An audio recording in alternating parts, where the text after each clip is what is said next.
Jadi sudah dapat kesepakatannya, sudah dapat konsekuensinya, sisa menerapkannya. Segitiga restitusinya seperti itu.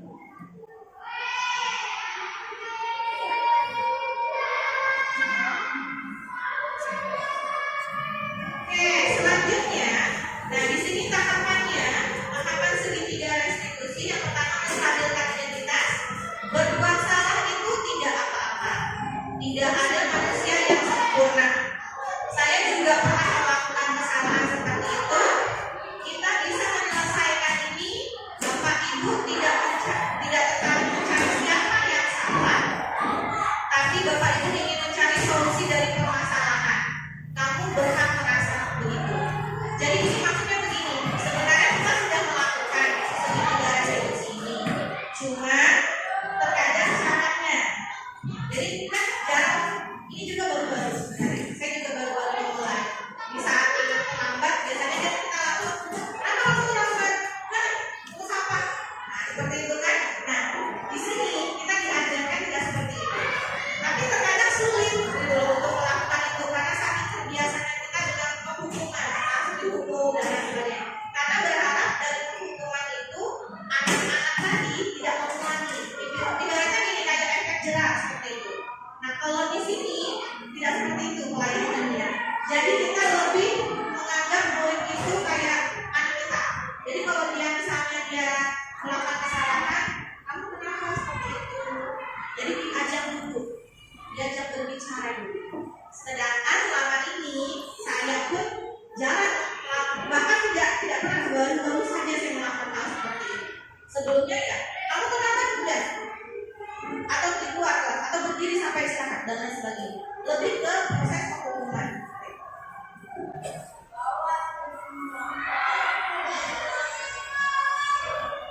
Validasi tindakan yang salah. Kamu pasti punya alasan. Jadi kita pasti tanya kamu dulu, alasan kamu itu kenapa? Kok bisa kamu melakukan itu?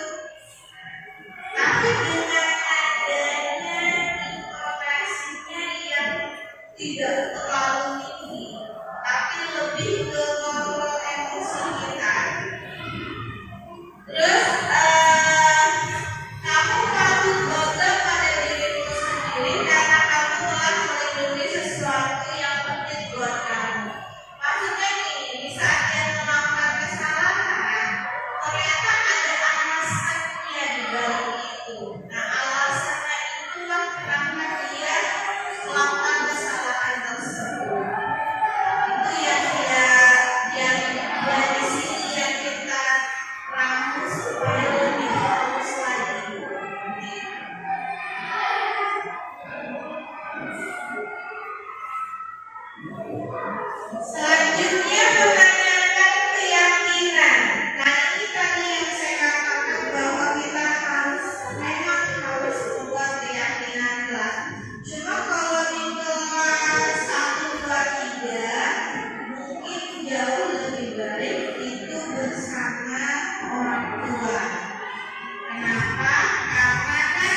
Dia pasti bilang ya sudah stop sama dia. Nah ini yang harus kita kasih tahu ke anak, pentingnya di saat kamu melakukan kesalahan awali dengan kata maaf. Minta maaf terlebih dahulu.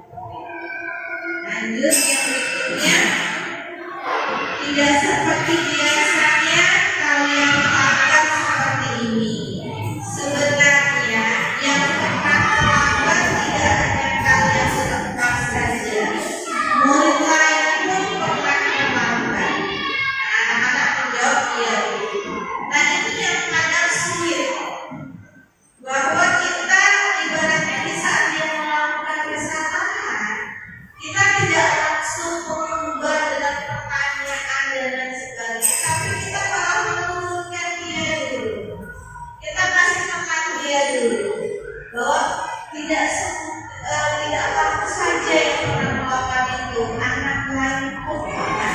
Itu saya sendiri juga jarang sekali melakukan hal itu. Hanya baru-baru ini saja mencoba, karena jujur kalau sudah anak buat salah agak sulit mengontrol emosi kita. Apalagi kalau yang dia bikin masalahnya itu berkelahi ke dia atau bikin kesalahan yang luar biasa sebenarnya, yang buat kita tuh sangat emosi. Nah itu yang agak susah untuk menerapkan ini sebenarnya. Tapi ya itulah tantangannya, kita dicoba ibaratnya kita diminta berusaha mencoba untuk melakukan. Berikutnya, validasi tindakan yang salah.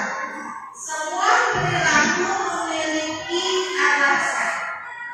Dialognya, kalau boleh ibu tahu, kenapa kalian hari ini terlambat?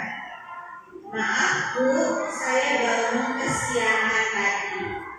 Maaf Bu, tadi ojeknya lama jemput. Maaf Bu, bapak saya kempes, jadi harus makan dulu. Maaf Bu, saya tidurnya terlalu malam, jadi bangunnya kesiangan. Nah di sini kesalahannya itu kan pasti ada alasan. Nah ini alasan yang mereka harus ungkapkan. Hanya saja kalau di sini kita lebih perhalus, di mana anak-anak memulai dengan kata maaf. Bahwa dia sudah melakukan kesalahan, dia tahu dia melakukan kesalahan, makanya harus dibiasakan dia memulai dengan kata maaf. Lanjut berikutnya, menanyakan keyakinan. Kita semua memiliki motivasi tenang. Dialognya, keyakinan apa yang kalian langgar hari ini dari peraturan sekolah? Kami terlambat ke sekolah Bu.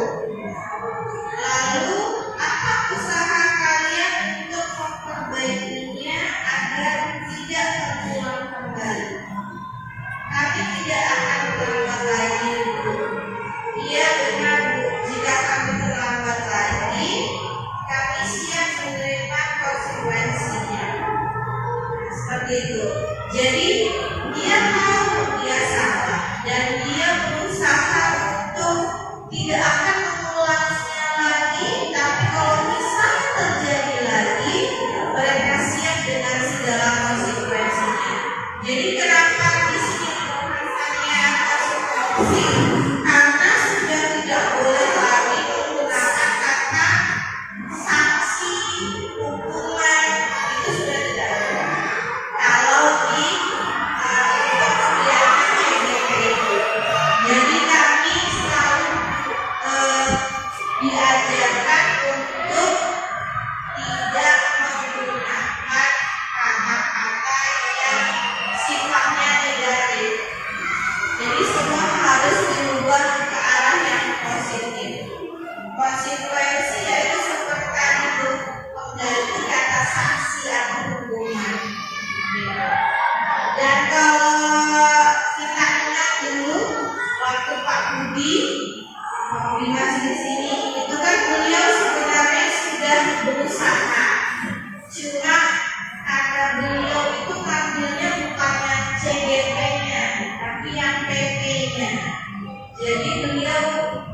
bisa belum menerapkan gitu. Tapi beliau dapat ilmunya adalah untuk yang PP-nya, yang mengajarnya. Nah sebenarnya dari beliau sebenarnya sudah baik karena beliau sudah mencoba untuk menurunkan emosi. Karena kan setahu saya beliau itu kan agak emosian, marah dan lain sebagainya. Tapi itu beliau berubah itu semua. Cuma belum terlalu penuh atau belum terlalu bisa diterapkan ke kitanya. Sebenarnya kalau beliau masih di sini, saya yakin beliau pasti akan coba kita sama-sama ayo jadikan anak-anak muda kita itu seperti anak kita sendiri.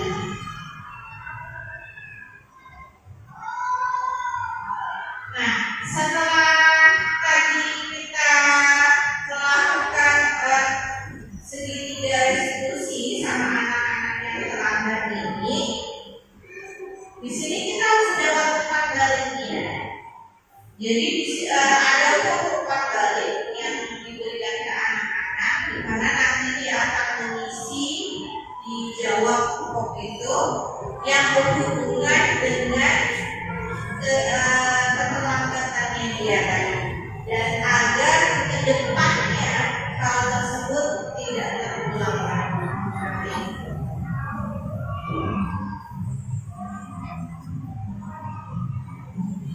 Ya, sampai sini PPT saya.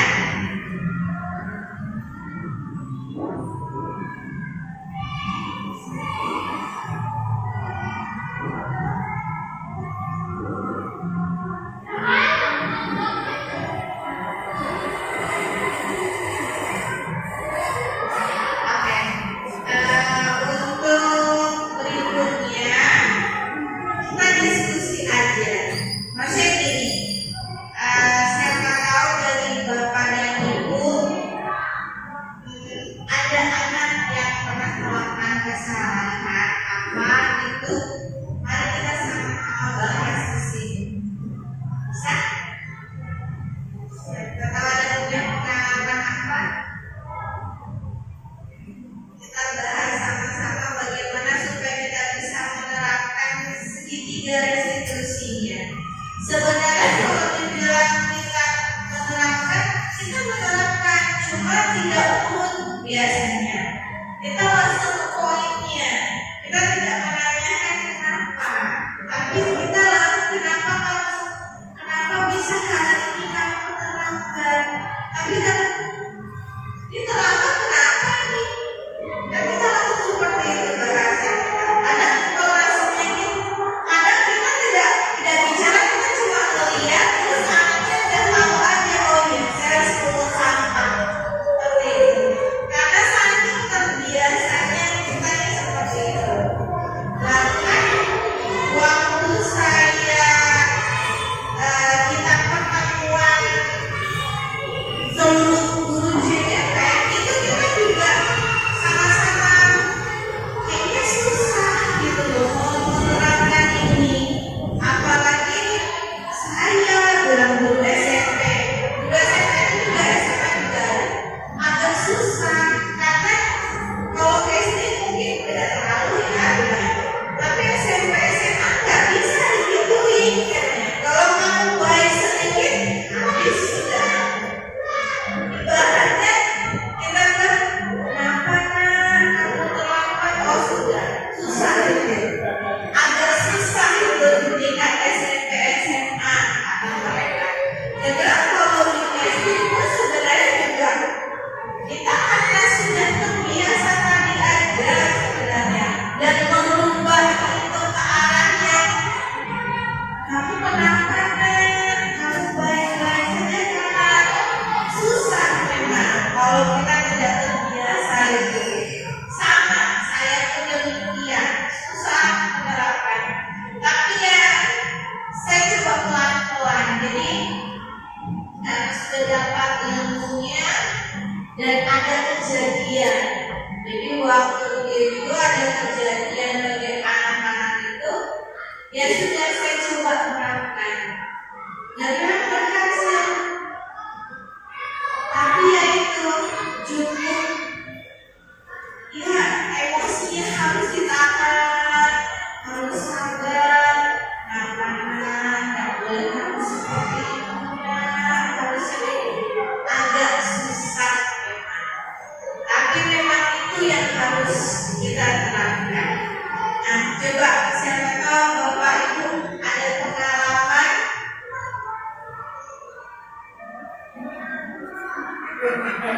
yang anaknya bermasalah. Ya,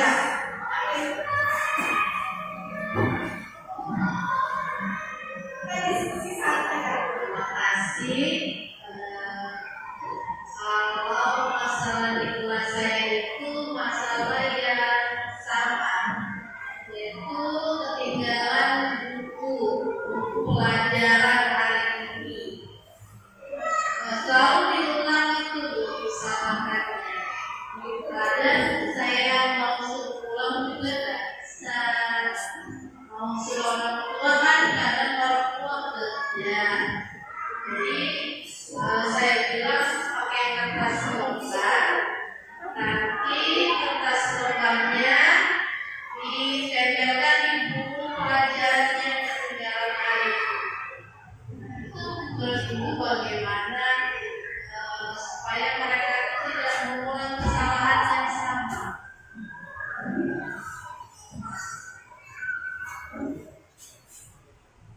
Ya, terima kasih Bu Aya. Kita sama-sama belajar lah ya, mencoba menyelesaikan permasalahan.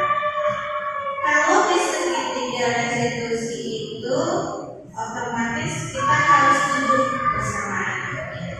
Ditanya dulu, kenapa sih nak kok kamu sering bukunya ketinggalan?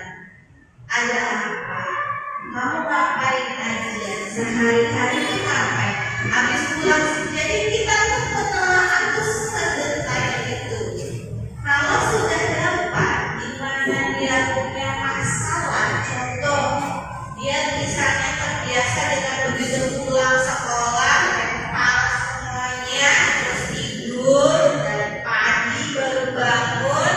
Nah berarti disitulah permasalahannya. Dicari dulu konteks masalahnya tuh di mana. Memang harus duduk dan ditanyakan. Ya tanyanya ya karena kita kelas 2 ya kan. Berarti ya harus ya sedikit agak lebih sabar lagi, pelan-pelan duduk. Kalau dia waktunya pengen dihajar karena di kelas 2 memang. Nah setelah kita dapat permasalahan intinya itu di mana, baru kita hubungin orang tua. Kenapa harus hubungin orang tua? Karena memang kelas rendah harus dengan orang tua. Nah memang sebelumnya Bu Aya ada kesepakatan kelas. Ada. Nah ada berarti selain kesepakatan ada konsekuensinya juga. Nah itu kalau bisa dimasukin juga, bisa masuknya itu ke dalam kategori yang tidak lengkap dalam kotak libur, tidak lengkap dalam pembelajaran, ada buku tulis dan sebagainya, itu masuk dalam satu poin gitu. Nah tinggal di sama orang tuanya lagi. Nah kalau orang tuanya kerja, ya mau tidak mau kita harus panggil duduk lagi. Duduk harus duduk, memang harus duduk bersama. Kenapa Bu? Masalahnya di mana? Ya harus lemah lembut dan tidak bisa kita tidak yang apa ya? Kalau dulu kan ibu kan anak ibu punya tanggung jawab sih. Ya ibu yang harus jaga, ibu yang harus ngurus. Biasanya kita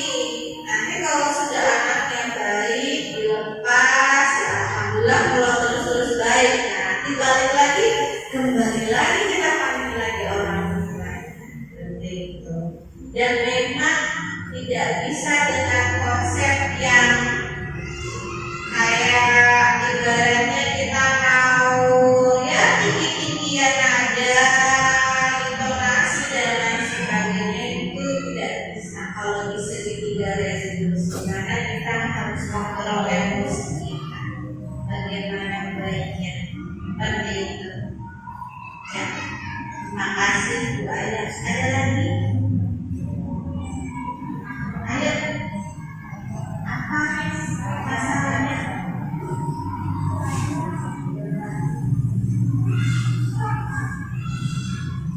Oke, terima kasih waktunya. Sebenarnya kalau yang tadi permasalahan Ibu Ayah itu sepertinya sama setiap kelas anak-anak sering ketinggalan buku. Nah, sama juga di kelas saya sama. Cuma ini Bu, ada satu kalau di kelas saya itu kurangnya fokus siswa.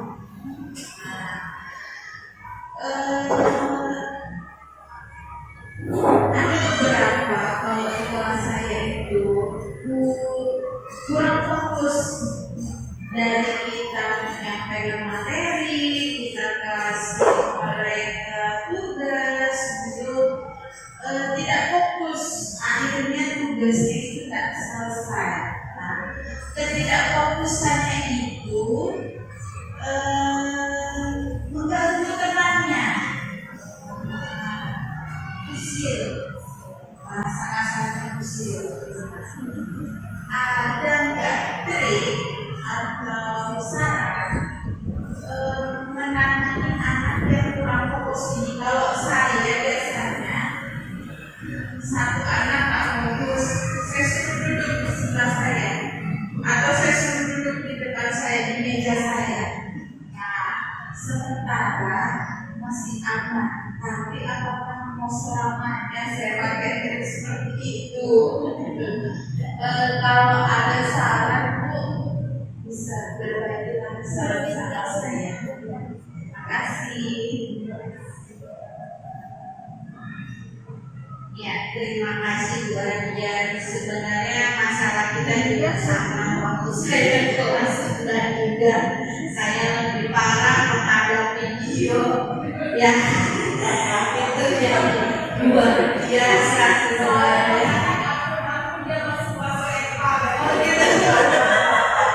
Mohon ampun gitu kan. Memang resiko di kelas rendah seperti itu karena ya itu tadi ada anak yang dari TK, ada anak yang tidak dari TK. Singkatan begitu dia naik ke kelas-kelas berikutnya, terkadang ini anak usil itu sebenarnya karena dia butuh perhatian. Ibaratnya gini, dia punya tabungan cinta kasih sayang itu kurang dari rumah, jadi dia cari di sekolah. Jadi kebutuhan kasih sayang di rumah itu dia nggak dapat full. Mungkin dia cuma dapat 60%. Akhirnya dia mencari lah di sekolah. Gimana caranya? Ya itu tadi, mengganggu temannya. Karena apa? Dia ingin ditegur sama gurunya. Karena dia butuh kasih sayang itu. Itu juga sempat kami bahas waktu lokal karya. Karena bagaimana caranya anak itu penuhi dulu kebutuhan dia. Dia butuhnya apa? Dari rumah. Di rumah, kalau sudah dia tidak dapat kasih sayang yang penuh, susah. Begitu di sekolah, itulah yang dilakukannya. Jadi memang kalau keusilannya itu kalau kebutuhan kasih sayangnya yang kurang ya. Jadi mau tidak mau memang harus panggil orang tua. Sudah dipanggil belum Mbak? Masih belum, karena masih ada masih aman panggilnya. Cuma kan, iya karena masih baru awal. Nanti mungkin kalau tingkatannya sudah kayaknya nggak bisa dipanggil orang tuanya. Di masalahnya di mana? Apakah di rumah juga seperti itu? Kan kita juga belum tahu. Jadi diselidikinya dari rumah dia. Bagaimana di rumah? Apakah dia juga melakukan hal yang sama, mengganggu orang tuanya, usil sama adik atau kakaknya? Apa sebenarnya masalahnya dia? Tapi setahu apa yang sudah saya pelajari ya, biasanya kondisi anak-anak yang seperti itu adalah anak-anak yang kebutuhannya tidak terpenuhi, kebutuhan kasih sayang intinya seperti itu.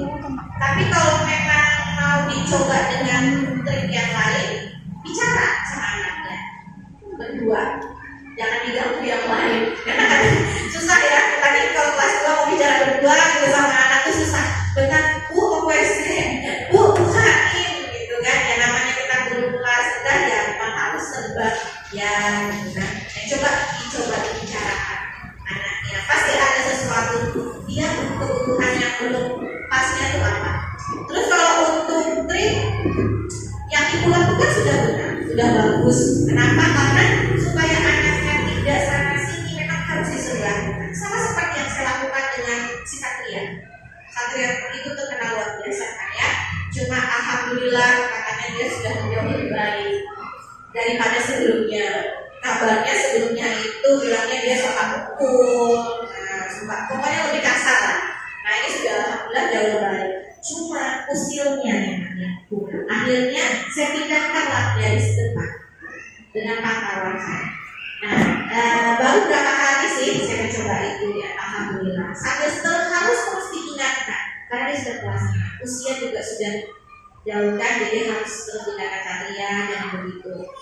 Dan sudah juga dilakukan sama ada ibunya, ada saya, Satria, sudah nangis-nangisan, ibaratnya peluk minta maaf sama orang tua. Besok balik lagi. Karena apa? Ya itu tadi, dia tidak terbiasa seperti itu. Kenapa saya bilang tidak terbiasa? Waktu dia saling sama ibunya, oke, begitu dia peluk ibunya kayak masih jaga-jaga. Berarti masih ada sesuatu antara ibu sama anak yang belum selesai. Nah itu yang memang seharusnya diselesaikan. Karena kalau omongan ibunya tadi dia mengatakan agak kasar sama Satria dalam segala hal.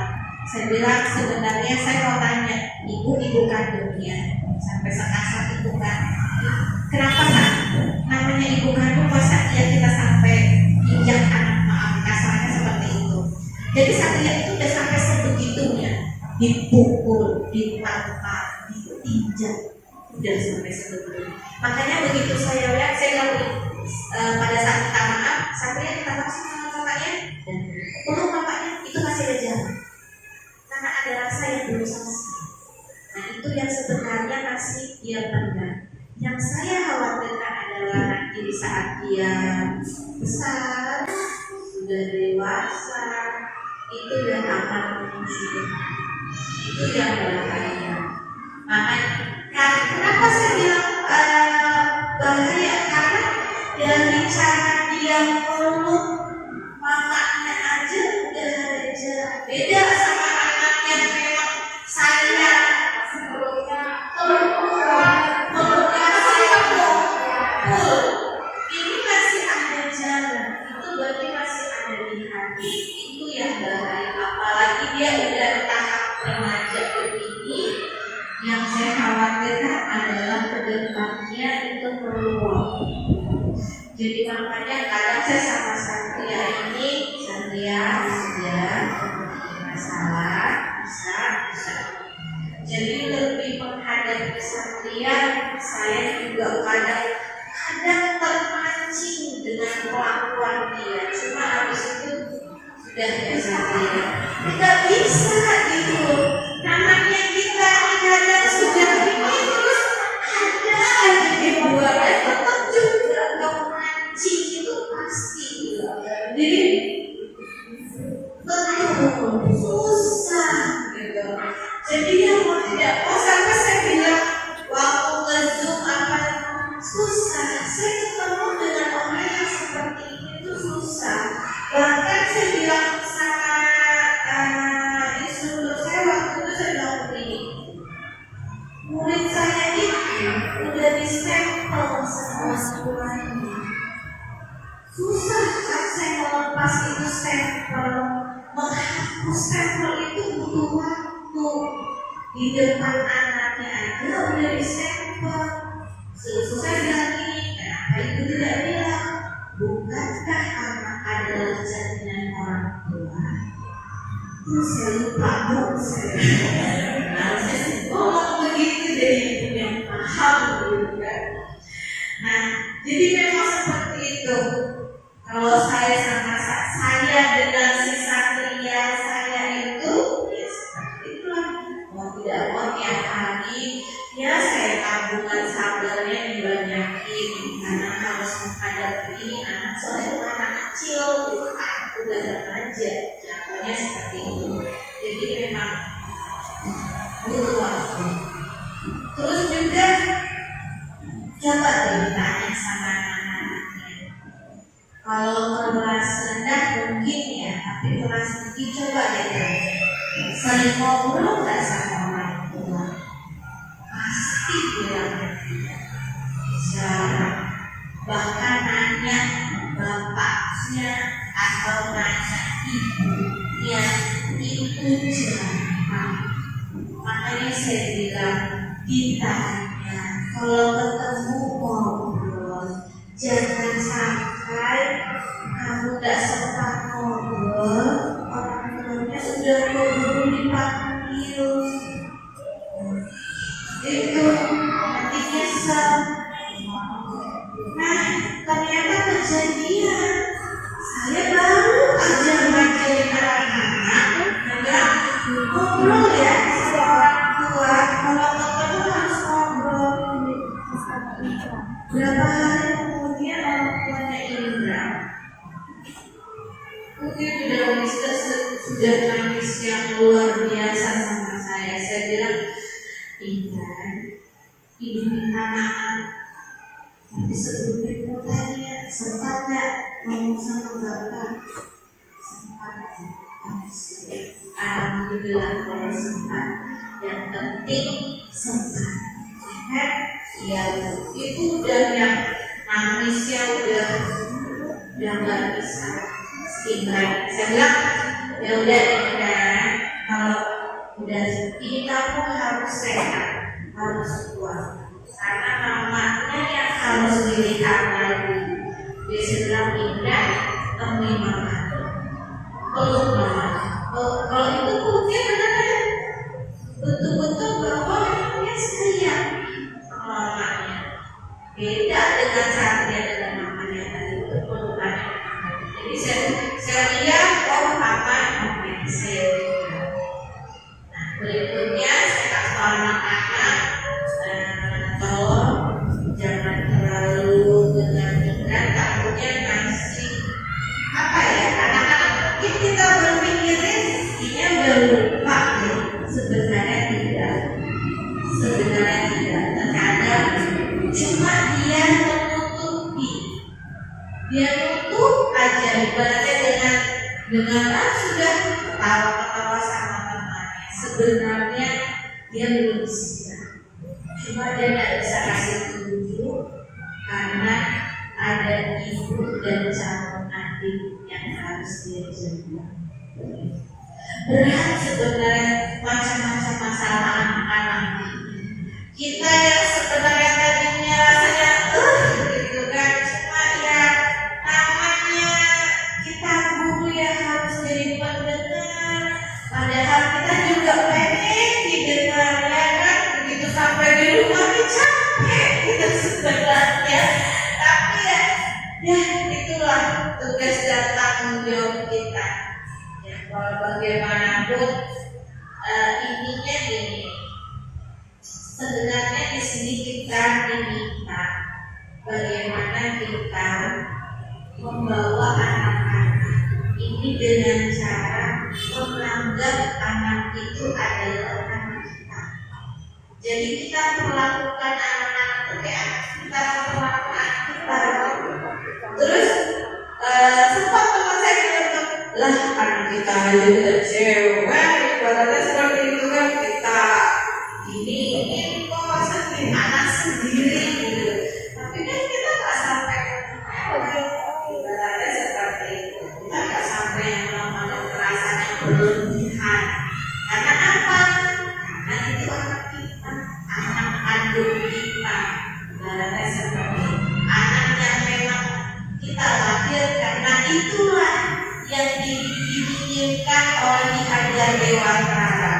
Bagaimana kita menganggap memerdekakan anak dalam pendidikan, yaitu dengan cara itu memberikan kebutuhan dia. Dia butuh kasih sayang, kita beri kasih sayangnya pun. Memang tidak mudah balikan tangan, susah memang. Kalau hanya saya sendiri, itu harus semua. Tidak bisa hanya di saya saja atau di ibu bapak saya, tidak bisa. Itu harus semua. Kenapa? Berkelanjutan. Kalau anak sudah sudah mendapatkan dukungan kasih sayang dari kelas 1, kelas 2, kelas 3, 4, 5. Begitu di kelas 6 kita udah enak. Dia udah tahu, sudah paham. Karena kebutuhannya udah penuh, udah dapat kasih sayangnya, udah perhatiannya dapat, semua dia dapat. Seperti itu. Ada lagi? Bu Opi? Seperti apa?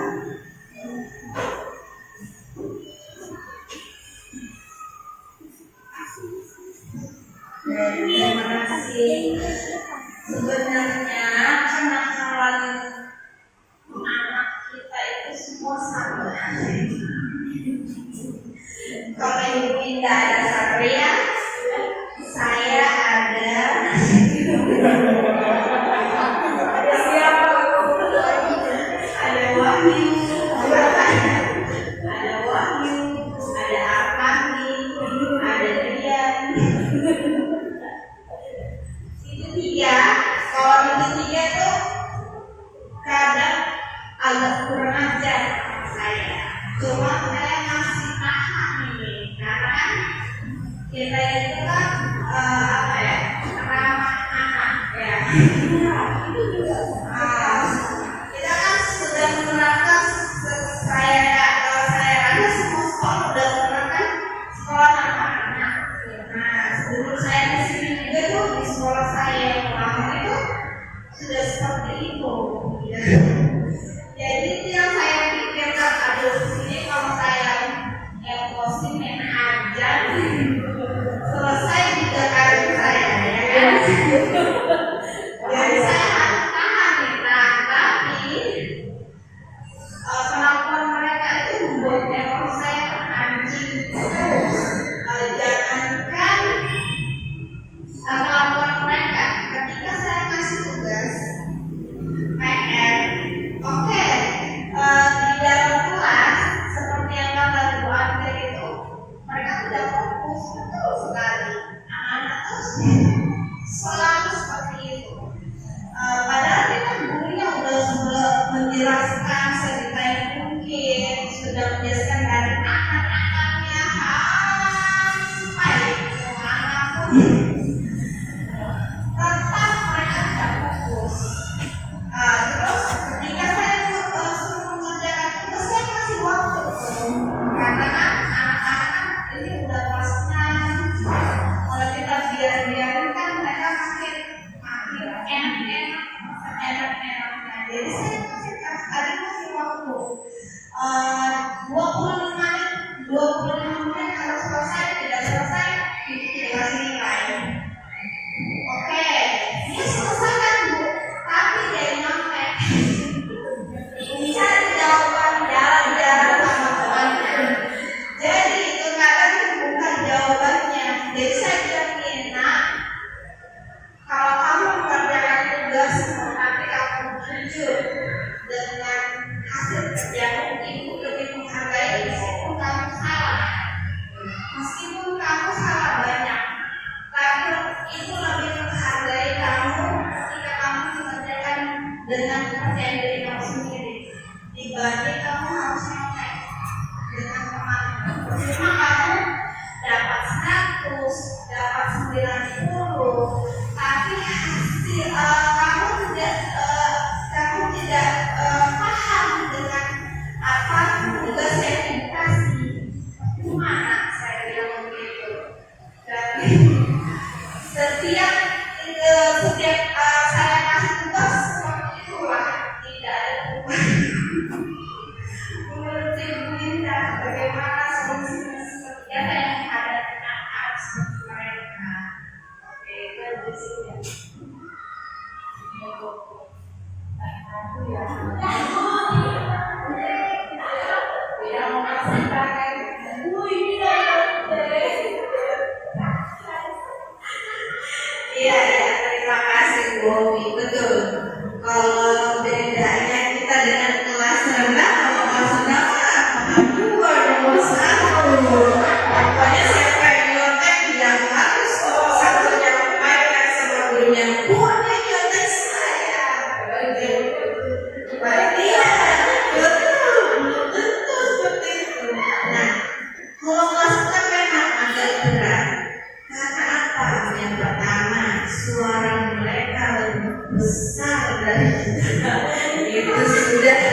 kedua, dan dia itu lebih besar juga dari kita yang dulunya karena pertumbuhan mereka luar biasa.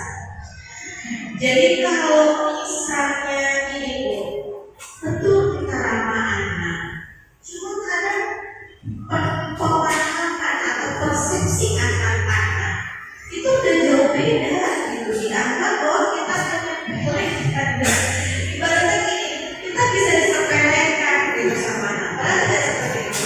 Ramah anak itu bukan berarti kita ini ya ibaratnya apa ya, terlalu memuja mereka, terlalu ibaratnya menganggap mereka bahwa kamu harus baik-baik aja.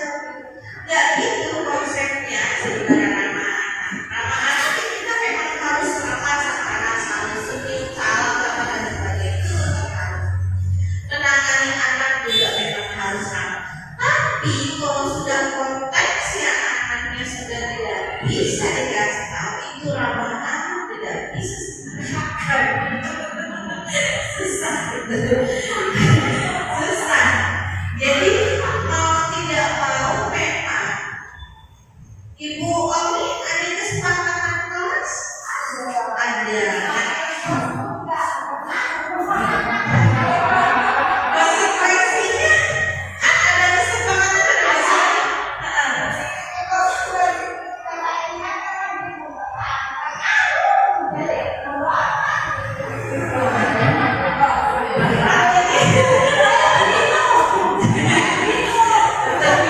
Agak berat ini ya kasusnya. Betul. Karena kalau di kelas ini saya begitu kita udah ayo kita duduk, kita selesaikan ini mulai dari kesepakatan, konsekuensi, terus tata tertib dan lain sebagainya itu semua dibuat. Jadi saya tunjuk salah satu anak karena kan saya tidak mungkin menghafal itu semua. Jadi ada satu anak murid saya tugasnya apabila itu udah lebusan. Misalnya ada yang ngomong kasar, Bu, tadi ini ngomong kasar, tulis. Itu biasanya gitu doang, tulis. Itu terserah dia mau baru bagaimana. Tiga nanti pada saat ada pertemuan sama orang tua, saya sampaikan. Nah, kalau di kelas Bu Omi sudah ibaratnya anaknya sampai seperti itu, kayaknya memang harus ada 1-2 jam bertopik dengan anak-anak. Semua itu duduk di kelas, diam aja. Begitu mereka udah diam, bisa kita mulai. Ini mau bagaimana kesepakatan kelas. Ini mau diapain konsekuensi. Kalau terus-terus bilang apa yang dilakukan.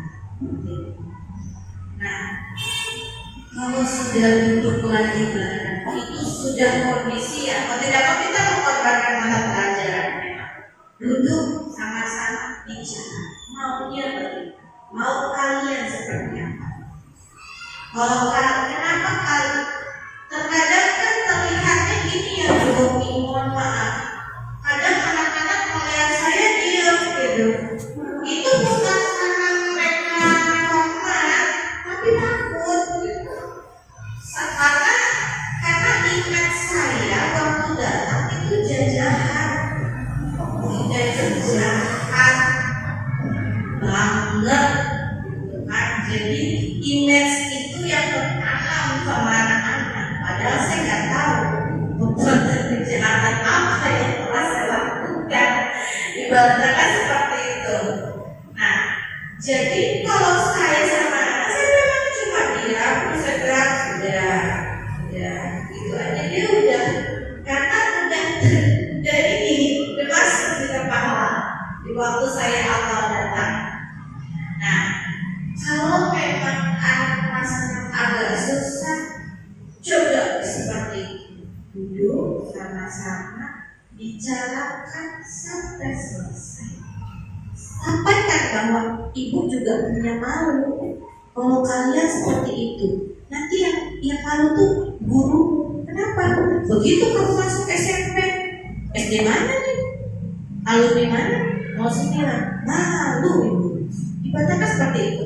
Kita ini kan mau membawa anak ini ke SMP supaya dia di sana jauh lebih baik. Mulai dari kelakuannya, tingkah lakunya, itu kan semua yang mau kita bawa dia ke SMP.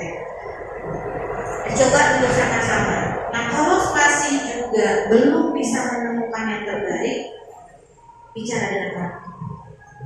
Karena orang tua punya peranan penting. Kenapa saya bilang punya peranan penting? Dia sama orang tuanya lebih lama daripada sama kita, ya kan? Kalau misalnya, Bu, saya aja nggak didengar gitu, bilang orang tuanya, lah ibu yang melahirkan nggak didengar, apalagi saya yang tidak melahirkan, bagaimana mau didengar? Kan seperti itu. Jadi ya, orang tua sama kita harus satu suara. Jangan juga kita orang tua sudahnya ada orang tua ini suka tidak bisa diajak kompromi kan. Saya kalau sudah orang tua yang agak susah, mungkin saya lebih memilih untuk ya udah saya aja.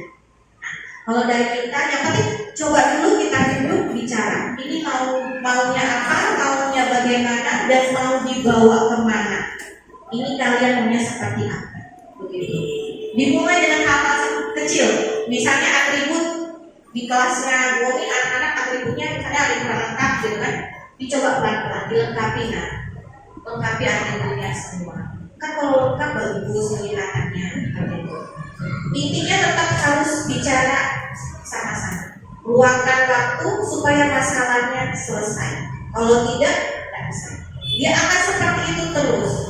Karena memang tadi konsepnya yang tertanam sama Bu Omi adalah anak-anak. Cuma si anak yang menerima ini terlalu berbeda. Nah, jadi akhirnya kok sudah tidak sesuai gitu. Nah, satu-satunya solusi yang bisa saya berikan yaitu bicara keseluruhan. Tapi kondisi harus diam. Anaknya tenang dulu, sudah tenang baru kita bicara. Kalau tidak tenang, ibu akan kalah suara. Jangankan ibu, saya kalah suara. Karena suara mereka jauh lebih besar daripada saya. Daripada kita kadang gurunya juga udah teriak-teriak tuh nggak kedengaran juga. Nah, cuma itu solusi dari saya Bu Omi. Semoga bermanfaat. Dicoba